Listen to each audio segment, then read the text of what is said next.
Brutal, satu kata yang dapat mendeskripsikan aksi militer Rusia dalam video ini. Rekamannya diunggah di media sosial Telegram dan ramai menjadi bahan pembicaraan warganet sejak Rabu, 24 Juli 2024. Angkatan bersenjata Rusia melakukan penyergapan di salah satu ruang istirahat pasukan Kiev. Tentara Moskow mengejutkan pasukan musuhnya yang sedang berlindung di dalam parit.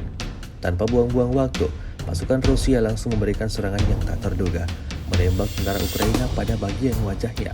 Akibatnya seperti yang terlihat dalam rekaman, kerusuhan terjadi dan sejumlah tentara Ukraina yang ada di sana harus pasrah menerima nasibnya.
Download Tribun X sekarang, menghadirkan lokal menjadi Indonesia.